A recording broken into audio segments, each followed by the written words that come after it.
गुरुदेव। जय गुरुदेव।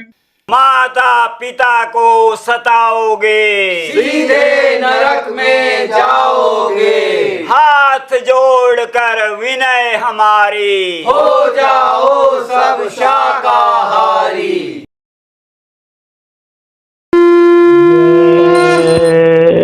गुरुदेव।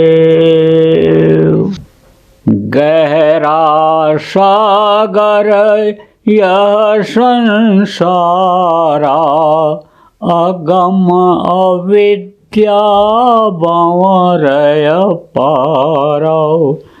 मैं अनविघ्न जानो तरना, ताते प्रभु के लीनी शरणम।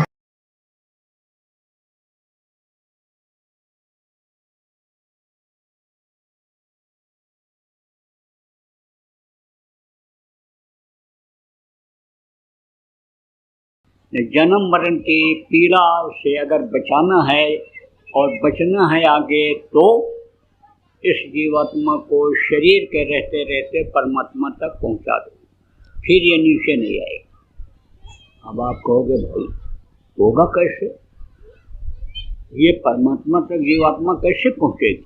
कैसे घर में सुख शांति आएगी, परेशानी नहीं दूर होगी, तो भगवान हमको याद नहीं आएंगे, परेशानी कैसे दूर होगी और भगवान से मिलने का रास्ता कौन बताएगा?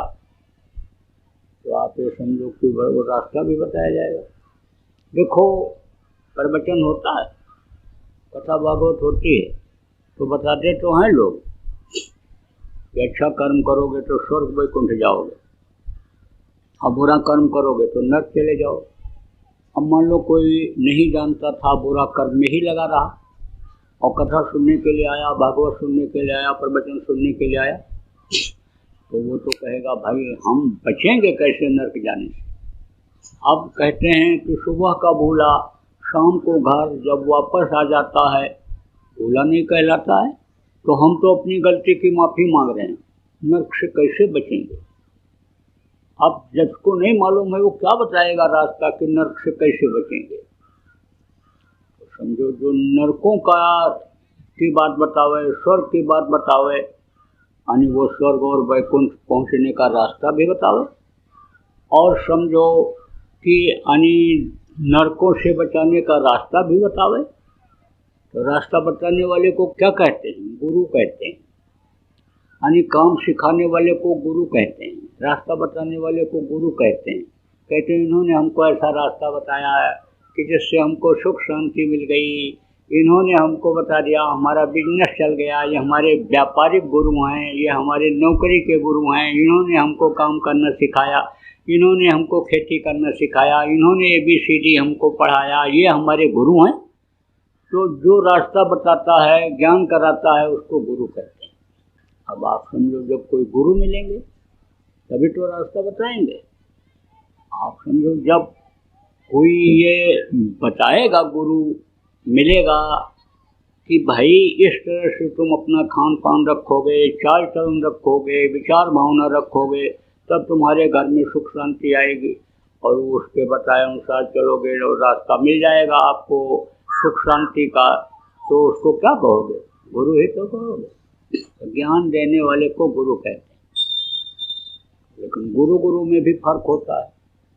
आप कह दो भाई गुरु करना चाहिए, गुरु सब लोगों ने किया, और गुरु न करने वाले को तो कबीर साहब ने कहा निगुरा मुझको न मिले, पापी मिले हजार, यक निगुरा के शीश पर लख पापी का भार।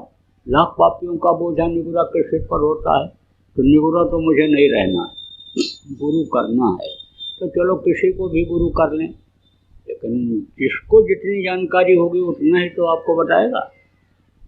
कोई 5 दर्जा पढ़ाने वाले मास्टर जी को कहो कि हमारे लड़के को आप पढ़ा करके इंजीनियर बना दो, डॉक्टर बना दो, कैसे बना पाएगा? कहो 12 दर्जा पास करा दो मेरे लड़के को, पढ़ा करके कैसे पास करा पाएगा? तो अब आप ये समझो गुरु और सदगुरु में अंतर होता है। गुरु जो कुछ भी काम दुनिया का बता दें, कुछ भी बता दें करने का, यानी समझो कि उनको गुरु कहते हैं। जो थोड़ी बहुत जानकारी रखते हैं ऊपरी लोकों का, स्वर्ग का, वैकुंठ का, शिवलोक का, ब्रह्मालोक का, विष्णु लोक का, अन्य 33 करोड़ दुर्गा, 10 करोड़ शंभु हैं, उनकी जो जानकारी रखे वहाँ तक पहुँचा दे, अरिमा गरिमा महिमा लघुमा सिद्धियाँ जो प्राप्त करा दे, यानी समझो कि वो गुरु भी कहलाते हैं। लेकिन जो सदगुरु होते हैं जिनकी पहुँच सतलोक तक की होती है, जहाँ तक यानी ये जीवात्मा पहुँचने के बाद फिर नीचे नहीं उतरती है, दुख के संसार में दुख झेलने के लिए नहीं आती है, यानी वहाँ तक जिनकी पहुँच होती है वहाँ तक का जो रास्ता बताते हैं, रास्ते पर चलाते हैं, भटको तो उंगली पकड़ करके सहारा दे करके मंजिल तक पहुँचाते हैं, वो सदगुरु हुआ करते हैं। पहले के समय में भी गुरु थे। देखो भगवान राम ने भी गुरु किया, भगवान कृष्ण ने भी गुरु किया, और भी जो लोग आए सब लोगों ने गुरु किया।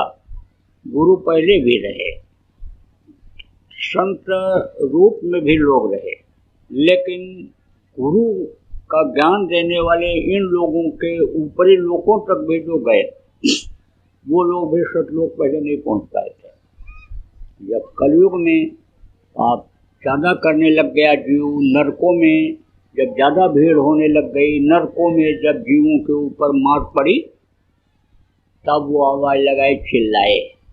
तो नरकों में तो कोई बचाने वाला होता नहीं, तो मार पड़ती है तो 100 कोस तक चिल्लाने की आवाज़ जाती है, तो वहाँ कोई बचाने वाला नहीं होता, क्योंकि वो इतनी गंदी जगह है कि उधर कोई जाना ही नहीं पसंद करता है। आप देखो जो कुछ भी नहीं जानता, हल्का फुल्का थोड़ा बहुत भी कहीं प्रवचन सुने हैं, तो वो भी उससे भी पूछो कि नर्क जाओगे, तो कहते कि नर्क नहीं जाएंगे। स्वर्ग जाओगे? हाँ स्वर्ग जाएंगे। तनिक भी कोई अगर सुने हुए, अब आप सोचो कि नर्कों का वर्णन कर दिया जाए या नर्क के बारे में जिसको जानकारी हो जाए तो वहाँ तो कोई जाना ही नहीं पसंद करेगा। तो नरकों में जब मार पड़ती, सजा जब भोगना पड़ता है, तब आवाज़ लगाता है, रोता है। तो कहते जिसका कोई नहीं होता है उसका वो परमात्मा होता है। इसीलिए कहा गया मत सता गरीब को, रो देगा और जब सुनेगा उसका मालिक जड़ से खो देगा। इसलिए तो कहते हैं कि बांध करके मारते हो, बकरे को बांध के मारते, मुर्गे को पकड़ करके मारते हो, ऐसे नहीं मार सकते हो भगने लग जाए तो कहते हैं कि भाई जब वो बेहवल हो जाता तब उसको मारते काटते हो, कोई सहारा नहीं। आपको कोई एक थप्पड़ मार दे, गुहार लगाओगे, 10 आदमी दौड़ करके आ जाएंगे, और मुर्गा का साथी, मुर्गे की माँ, मुर्गे का बेटा हनी देखता है तो भगता है, चूं चूं करता हुआ, बेचारा अपनी जान बचाता है। तो कहते हैं जिसका कोई नहीं होता उसका वो परमात्मा होता है। नरकों में जब मार पड़ी और जीव चिल्लाए तब वो द्रवित हो गए। द्रवित किसको कहते हैं? दुखी हो गए। इसीलिए उनका नाम दीन बंधु रखा गया, दीनानाथ रखा गया, गरीब परवर उनको लोगों ने कहा। तो ऐसी दशा देख जीवों की सतपुरुष ने की दया महान, और संत रूप हुए जग में आए, सतलोक का पता बतान, सूरत शब्द का सच्चा मार्ग, संत मता का किया बखान, और शब्द शब्द सीढ़ी रच डाला, चढ़ चढ़ पहुँचे उगम ठिकान। संतों का प्रादुर्भाव हुआ। सबसे पहले संत कौन थे? कबीर साहब। आप समझो कबीर साहब आए तो कबीर साहब के भी बहुत शिष्य थे उस समय, लेकिन उन्होंने अधिकार किसको दिया? नामदान देने का, यानी समझो ये जीवों का काम करने का अधिकार किसको दिया? नानक साहब। नानक साहब के समय से ही यानी गुरु लोग आते रहे, अधिकार एक दूसरे को देते रहे। आप ये समझो कि शिष्य तो उनके बहुत थे, लेकिन अधिकार उनको दिया जो उसके पात्र थे। आप ये समझो कि अधिकार किसको मिलता है? उसी को मिलता है जो माँ के पेट से ही बन करके पल करके बाहर निकलते हैं, लेकिन उनके संस्कार अलग होते हैं। उनके पास संतों के पास, मौजूदा संतों के पास पहुंच जाते हैं और उनसे रास्ता लेकर के अपनी आत्मा को जगा लेते हैं, परमात्मा तक पहुंचा देते हैं, तब वो उनको अधिकार दे देते हैं।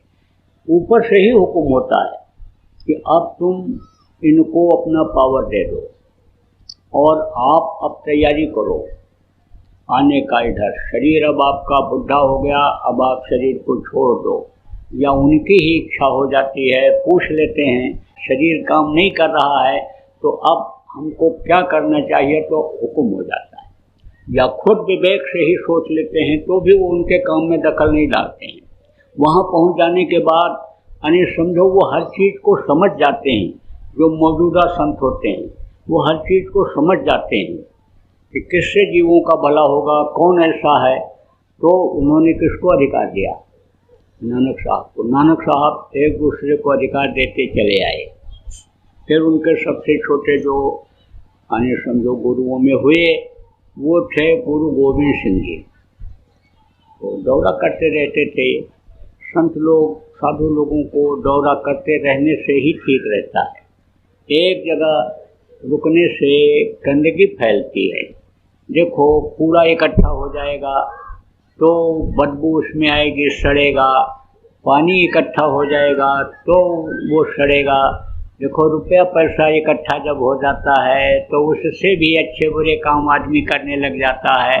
सलाहकार बुरे काम करने के लिए, कराने के लिए मिल जाते हैं तो वो उसमें बुराई में वो लक्ष्मी को खर्चा कर देता है। इसीलिए कहा गया खावत खर्चत मुक्त दे, संचित नरक द्वार।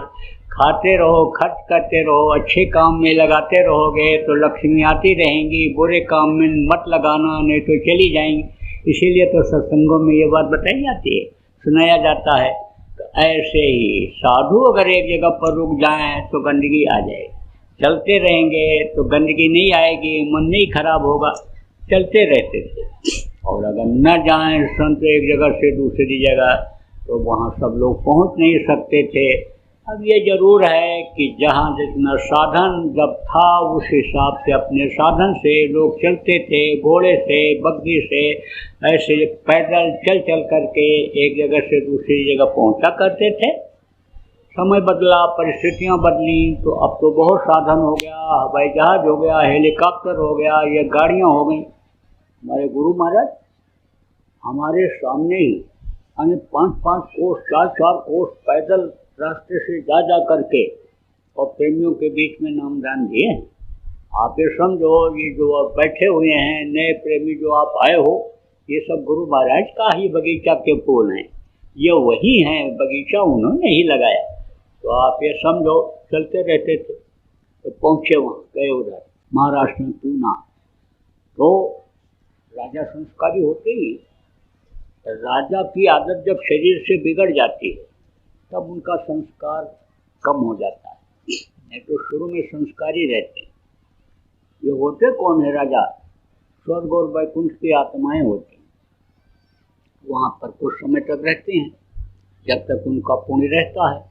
और पुण्य क्षीण मृत्यु लोक है, पुण्य क्षीण हो जाता है तो मृत्यु लोक में आना पड़ता है। माँ के पेट में 9 महीना रहना पड़ता है, जन्म लेना पड़ता है। लेकिन जिनको छोटा आदमी कहते हो, गरीब आदमी कहते हो, उनके यहाँ वो जन्म नहीं लेते हैं। राजा महाराजा के यहाँ ही जन्म लेते हैं। तो राजा घराने में भी संस्कारी थे। जैसे देखो राजा जनक, वो विदेही कहलाया गया। विदेही किसको कहते हैं? शरीर तो रहे लेकिन शरीर का होश न रहे। जीवात्मा ऊपर निकल गई, ऊपरी लोकों में चली। कुछ दूर तक तो याद रहता है, कुछ दूर तक तो ऊपर से दिखाई पड़ता है कि देखो ये हमारा शरीर बैठा हुआ है। लेटे लेटे अगर कोई ध्यान लगा रहा और जीवात्मा निकल गई तो कुछ दूर तक तो दिखाई पड़ता है कि देखो ये पड़ा हुआ है शरीर।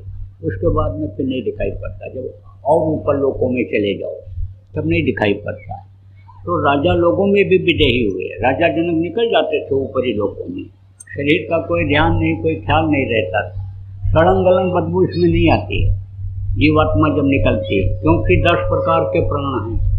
5 प्रकार के प्राण इसमें बराबर रहते हैं।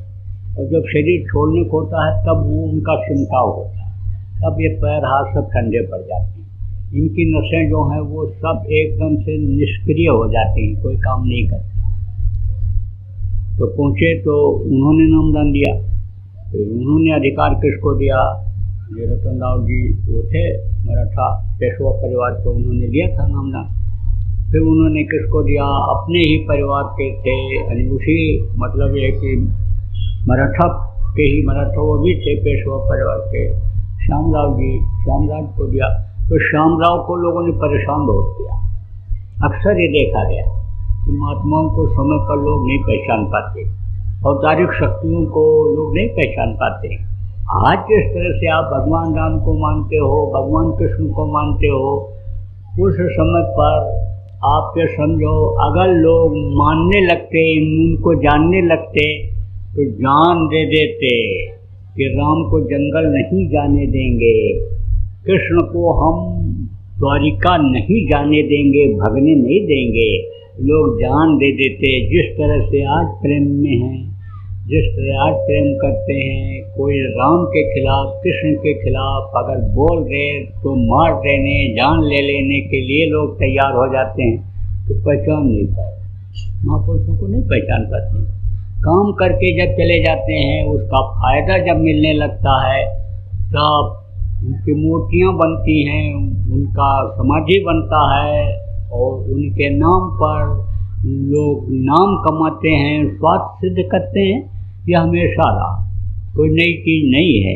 पलटू साहब ने इसीलिए तो कहा, पलटू नाहक भोगता सार देख कर स्वान, जगत भगत सोबैर है चारों जुग पनमान। यह हमेशा रहा। तो वो भग करके चले आए, वहाँ से हट जाते। गुरु महाराज के गुरु, दादा गुरु जिनको हम आप बहुत से लोग जानते हैं, कहते हैं, आप समझो कि जब वो शरीर छोड़े तो झगड़ा झंझट वहाँ गुरु महाराज के यानी गुरु भाइयों ने शुरू किया, गद्दी के लिए, संपत्ति के लिए, उसके लिए। तो गुरु महाराज छोड़कर चले आए। छोड़ देते हैं, जगह छोड़ देनी चाहिए। जहाँ से झगड़ा झंझट की संभावना हो, गुरु का नाम खराब होने को हो, जगह छोड़ देनी चाहिए। तब काम आदमी करने का संकल्प बनाता है, गुरु की दया होती है तो सब जगह कामयाबी मिल जाती है। चले आए उधर, गए इधर हाथरस, फिर वहाँ से आना जाना उधर उनका रहा। फिर वहाँ गए हुए थे कहाँ? आगरा की तरफ।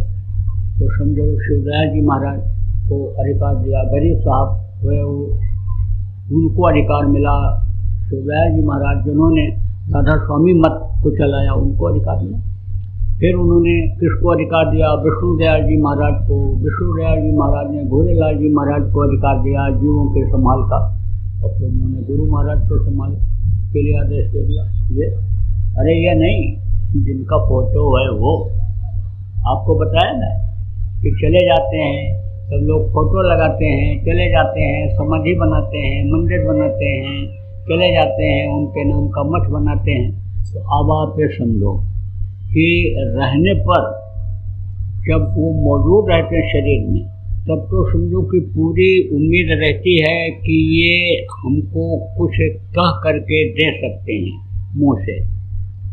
लेकिन चले जाने के बाद तो बस दे सब कुछ सकते हैं, लेकिन जो वो रास्ता बता के जाते हैं। फिर मैं आप समझो इस बात को, ध्यान लगाने का रास्ता जैसे गुरु महाराज ने बताया कि आँख बंद करो, ध्यान लगाओ। अब जब ध्यान लगाओगे और गुरु के रूप को अंतर में देखोगे, तब आपको गुरु को देंगे और तब भी आपको गुरु के ऊपर विश्वास होगा। नहीं तो मानस के शरीर में विश्वास नहीं होता है। यह तो कहा था कबीर साहब ने रानी इंदुमती से। रानी इंदुमती ने नामदान लिया, भजन किया, देखा जब सचखंड पहुँची, सतलोक में पहुँची, देखा कि यही सब कुछ कर रहे हैं। तब बोली, आप हमको मृत्युलोक में बता दिए होते, मैं ही सब कुछ हूँ, तो मुझको इतनी मेहनत क्यों करनी पड़ती, साधना क्यों करनी पड़ती। तब उन्होंने यही कहा, तुझको विश्वास न होता, इसलिए तुझको मैंने रास्ता बताया, रास्ते पर चलाया, मदद करके तेरी सब जगह जहाँ जहाँ अड़चनें थी मैं खड़ा मिला तेरे लिए और ला करके तुझको ये जलवा दिखाया, तब तुझको विश्वास हुआ। प्रेमियों, कहने का मतलब ये है कि आपको जो गुरु महाराज के नामदानी हो, फोटो लगाने की भी जरूरत नहीं रहेगी। फोटो तो इसलिए लगाया जाता है कि संत मत में गुरु का ध्यान कर प्यारे, बिना इसके नहीं छूटना। सबसे पहले गुरु का ही ध्यान किया जाता है। गुरु ही सब कुछ होते हैं, सृजनहार होते हैं, लोक परलोक बनाने वाले गुरु ही होते हैं। तो गुरु का फोटो लगाया जाता है। और ध्यान करते समय गुरु का रूप याद नहीं आता है, चेहरा याद नहीं आता है, तो फोटो देख करके याद किया जाता है। लेकिन आप जब ध्यान लगाने लगोगे, गुरु का दर्शन अंतर में होने लगेगा, तो एक तो ये विश्वास हो जाएगा कि यही सब कुछ हैं, और छोड़ करके भी शरीर चले गए तो भी ये हमारे रक्षक हैं, तो भी ये हमको अपने पास ले जा सकते हैं, पहुंचा सकते हैं। गुरु पर एक तो विश्वास हो जाएगा। फिर गुरु के एक एक वचन पर, एक एक बातों पर आप मरने मिटने कुर्बान होने के लिए तैयार हो जाओगे। तो आप प्रेमी उस बात को समझो कि चले जाने के बाद भी उनके आपके अंदर आस्था प्रेम जो पहले था उससे कई गुना ज़्यादा बढ़ जाएगा। और फिर आपको फोटो लगाने की भी ज़रूरत नहीं रहेगी। फिर तो आंख बंद करो और गुरु का दर्शन अंतर में करो। तो ये जिनका फोटो लगा हुआ है, ये गुरु महाराज बहुत से जीवों को नामदान दिए। धरती पर जितने भी संत आए, उन्होंने सब लोगों ने मिलकर के जितने लोगों को नामदान नहीं दिया और निज घर नहीं पहुंचाया, गुरु महाराज ने नामदान देकर पहुंचा दिया। अब वो इस दुख के संसार में आने वाले नहीं, क्योंकि इस समय तो सब दुखी हैं। नानक दुखिया सब संसार का, न राजा को शांति, न रैयत को शांति, न पूंजीपति को ही नींद आए। अब बहुत से लोग कहते हो कि मैं गरीब हूँ। अब जो अपने को गरीब नहीं कहते हो, आपको लोग गरीब कहते हैं, बहुत से लोग जो अमीर हैं। लेकिन आप तो दिन में कमाते हो, रात को खा करके आराम से सो जाते हो, आराम की नींद सोते हो। लेकिन जो लोग आपको गरीब कहते हैं, अपने को अमीर समझते हैं, रात को उनको नींद नहीं आती है, नींद की गोली खानी पड़ती है। आपको याद होगा प्रेमियों, नोटबंदी, जो 1000 रुपया 500 रुपये का नोट रखने वाले थे, बहुत से लोग भूखे रह गए। और जो 10-10, 20-20 रुपया 50 रुपया रखने वाले थे, उनके लिए कोई फर्क नहीं पड़ा, सारा सामान खरीद करके ले आते खाए। अब जहाँ तक ये शांति वाली बात है, नींद न आने वाली बात है, वो भी बता दें। एक सेठ को नींद न आवे रात में, परेशान, रात भर टहले कमरे में, उठे बैठे। 3 दिन जब हो गया, लड़कों को पता चला कि पिताजी सोते नहीं रात को, तो डॉक्टर के पास ले गए। डॉक्टर ने कहा क्या हो गया सेठ जी को, सुबह सुबह ले आए। लड़के ने कहा नींद नहीं आती है। अरे तो नींद की गोली दे दिए होते। सेठ जी तो पहले भी कभी कभी नींद की गोली खाते थे। सेठों का मन कहाँ लगा रहता, रुपया पैसा। तो पकड़ के ले गए ना जमदूत, बहुत रोया गिड़गिड़ाया, छोड़ दीजिए छोड़ दीजिए, नहीं छोड़े। छोड़ने वाले थोड़ा होते। तो यमराज के सामने खड़ा किया, कहा चलो तुमको जो कुछ कहना होगा उनसे कह लेना। तो जब यमराज ने कहा कहाँ जाओगे, अच्छा बहुत रोड गिड़गिड़ा रहे हो, नर्क भेजें कि स्वर्ग भेजें? कहा नर्क स्वर्ग से हमसे कोई मतलब नहीं, जहाँ 10-20 रुपया का गुंजाइश हो, फायदा हो, वहीं भेज दो। लगाया थप्पड़ यमदूत ने कि जो पूछते हैं वो नहीं बता रहा है, बता कहाँ जाएगा। तो कहा कि अच्छा हमको वहाँ बॉर्डर पर बैठा दो, नर्क और स्वर्ग के, वहीं पर हम दुकान खोल देंगे, दोनों तरफ से ग्राहक आते रहेंगे। तो सेठों का मन कहाँ लगा रहता है, रुपया पैसा।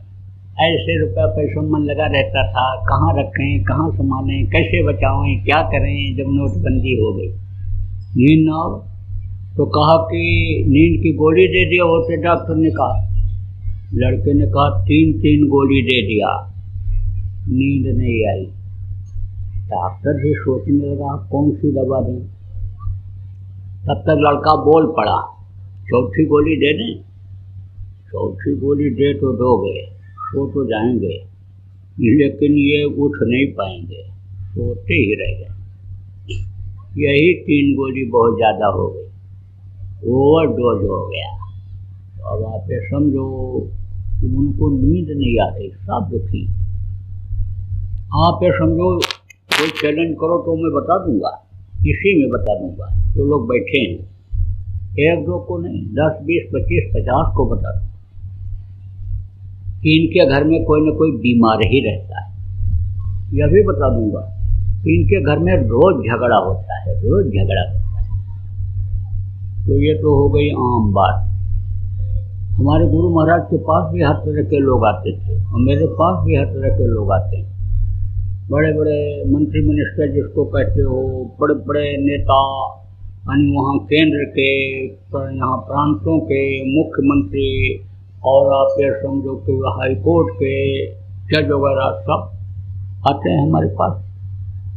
कोई हमसे डर के नहीं आते, प्रेम में आते हैं। कुछ ऐसे भी हैं कि जो तो दुख तकलीफ लेकर आते हैं। तो एक आए और उन्होंने कहा आपसे अकेले में बात करेंगे। हमने कहा आइए। गए, बोले सब जगह जीत कर आता हूँ और घर में जैसे पहुँचता हूँ तैसे चित हो जाता हूँ। मैं तो घर वालों से ही हार गया, बहुत परेशानी है। अब आप बताओ हमको क्या करना चाहिए।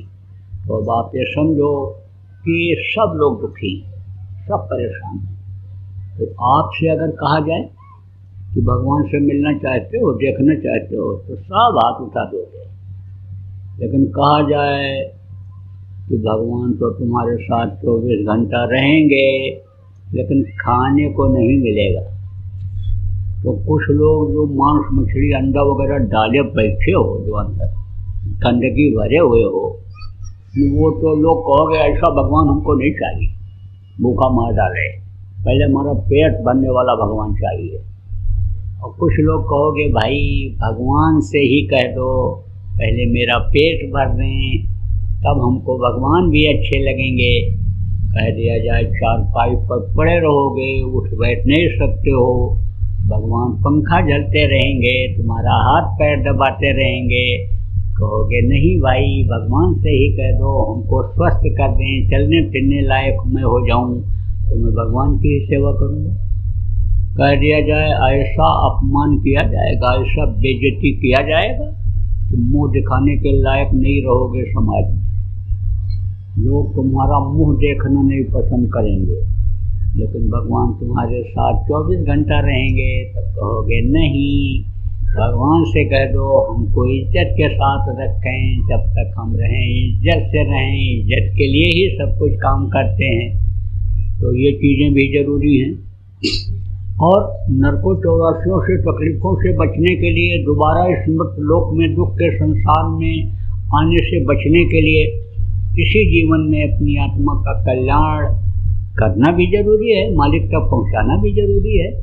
तो देखो प्रेमियों, जो गुरु महाराज काम करते थे वही काम उन्हीं के आदेश से मैं भी कर रहा हूँ।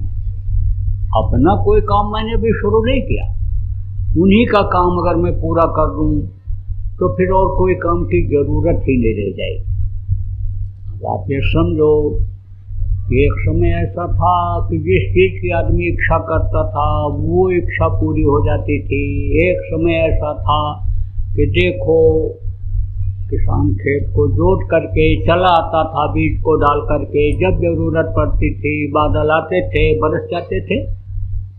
आप ये समझो कि सतयुग में एक बार लोग जोत करके खेत को बो करके चले आते थे, 27 बार काटते थे, कुछ नहीं करना पड़ता, साफ प्रकृति करती थी। अब वो समय अगर आ जाए तब तो ये सब कुछ नहीं करना पड़ेगा। उस समय के आने में देर तो नहीं है प्रेम, चुटकी में हो जाएगा, चुटकी बजाने जैसे जैसे आप ये भंडारा वगैरह चला लेती हो ना बच्चियों, अनाज निकालती हो, को मालूम सब तो नहीं निकालती, पहले तो सब निकालती थी। जितनी माताएं भोजन बनाने के लिए जाती थी, आटा बनाना हो रोटी तो चुटकी निकाल दें, उसमें से एक चुटकी चावल रख दें, चावल बनाना हो दाल बनाना हो दाल रख दें, सबके यहाँ ये नियम था। लेकिन अब कुछ लोग निकालती हो, और ये भंडारा वगैरह जो चलता है जगह जगह पर, ये काम जो आपका हो रहा है, जैसे आपने लॉकडाउन में भंडारा चलाया, जगह जगह लोगों को खिलाया, बहुत लोगों को प्रेमियों ने खिलाया, तो ये काम चुटकी से ही हो गया। ऐसे ये चुटकी से ही परिवर्तन हो जाए, बदलाव हो जाए। लेकिन यह भी आपको याद दिला रहा हूँ कि जब युग बदलता है तो मरते बहुत। त्रेता जब जाने को हुआ तो देखो कितने मरे, 1 लाख पूत 1.25 लाख नाती, यानी रावण के ही थे। 1 लाख लड़के और 1.25 लाख नाती उसके रावण के ही थे। और बाकी उनके लंका में कितने रहे होंगे। जब एक एक आदमी के इतने इतने पुत्र होते थे, इतने इतने नाती होते थे, सोचो कितना बड़ा उसका कुनबा रहा होगा। लेकिन एक नहीं बचा, 1 लाख पुरुष 1.25 लाख नाती और 4 रावण घर दिया न बाती, कोई नहीं बचा, सब खत्म हो गया, लंका सब खत्म हो गया वहाँ। तो अब आप ये समझो जब जला तो सब खत्म। आप देखो 11 छोनी सेना 18 दिन के अंदर खत्म हो गई जब युग बदलने को हुआ। 56 को यदुवंशी थे, कारण देखो क्या बना, दुर्वासा का श्राप। आप इतिहास पढ़े होंगे, सुने होंगे, समय ज़्यादा बताने का नहीं है, तो उसमें वो खत्म हो गए। तो आप ये समझो मरते बहुत हैं, युग परिवर्तन। अब आप ये समझ लो कि लिंग पुराण के 40वें अध्याय में लिखा है, सूरसागर में लिखा है, जगन्नाथ दास की उड़िया किताब में लिखा है, सब में लिखा हुआ है। गुरु महाराज जैसे बराबर कहते रहे कलयुग में सतयुग आएगा, ऐसे ही कलयुग में सतयुग आने का उसमें सब में लिखा हुआ है। धार्मिक ग्रंथों में जो बड़ी बड़ी पुस्तकें हैं, वो पुस्तकें आपके हाथ नहीं लगती, पढ़ नहीं पाते हो, समझ नहीं पाते हो, पुस्तकें तो पढ़ी रह गई। कुछ युग का प्रभाव है, दीमक चढ़ जाएं ग्रंथों को, ब्राह्मण प्रतिया तोड़ें, बधिक हो जाएं क्षत्रियगण, सूर्य सेवा से मुख मोड़े, तो ये समय का असर है प्रेम। तो आप समझो कि बड़े बड़े ग्रंथों में ये बात लिखी हुई है, किताबों में, धार्मिक किताबों में, कि सतयुग आएगा। सतयुग तो आएगा, लेकिन सतयुग देखने के लायक कोई रहा ही न जाए, सब मर जाए, तो सतयुग आने का मतलब क्या निकलेगा। इसलिए पहले सतयुग देखने के लायक लोगों को बनाया जाए। सतयुग जब आएगा कोई एक भी मांसाहारी नहीं रहेगा, एक भी शराबी नहीं रहेगा, एक भी नशाखोर नहीं रहेगा। कश्मीर से कन्याकुमारी तक जितनी भी मांस की दुकानें, मछली की, अंडे की, शराब की, सब बंद हो जाए। आप इस बात को समझो कि सतयुग योगी सब विज्ञानी, और कर यह ध्यान करें भूतानी, सतयुग में सब योगी ही विज्ञानी होंगे, सब यानी सब लोग बुद्धिमान होंगे, सब अच्छे ही लोग होंगे। तो अच्छा बनाओगे नहीं तो सतयुग देख नहीं पाएंगे, समझो कि ये खत्म हो जाएंगे। तो गुरु महाराज ये चाहते थे सतयुग आ जाए, लेकिन सतयुग के योग्य लोगों को बनाने में मेहनत करते रहे, और बराबर अन्य समझ लो कि प्रयास उनका रहा जब तक वो रहे, मौजूद रहे। और गुरु महाराज का ही काम मैं कर रहा हूँ, इसलिए मैं भी ये चाहता हूँ कि ज़्यादा से ज़्यादा लोग सतयुग को देख लें। और नहीं तो शिव जी का काम क्या है, शंकर जी का संहार करने का, तो वो तो संहार करने के लिए, मारने के लिए, अनेक तांडव करने के लिए बेताब हैं, बेचैन हैं। लेकिन प्रार्थना किया जा रहा है थोड़ा समय और दे दीजिए, थोड़ा मौका और दे दीजिए, कि जिससे लोगों को समझा लिया जाए, बता दिया जाए, कि जिससे लोग सत्य को देख लें, अच्छे समय को देख लें। जय गुरुदेव। अभी आपने बाबा उमाकांत जी महाराज के सत्संग को सुना। बाबा जी अन्य किसी से चंदा न लेकर अपने प्रेमियों के सहयोग से देश विदेश में तमाम जनहित के काम करते हुए सभी तरह की तकलीफ़ों को दूर करने व प्रभु के मिलने का उपाय बताते हैं।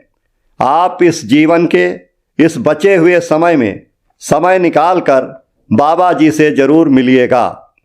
आपके सुझाव के लिए व्हाट्सएप नंबर 9575600700।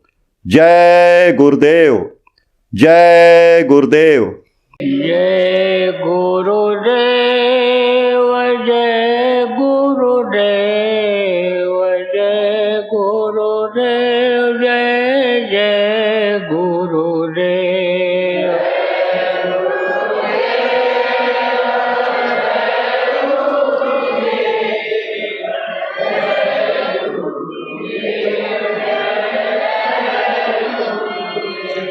जय गुरुदेव, जय गुरुदेव, जय गुरुदेव, जय जय गुरुदेव।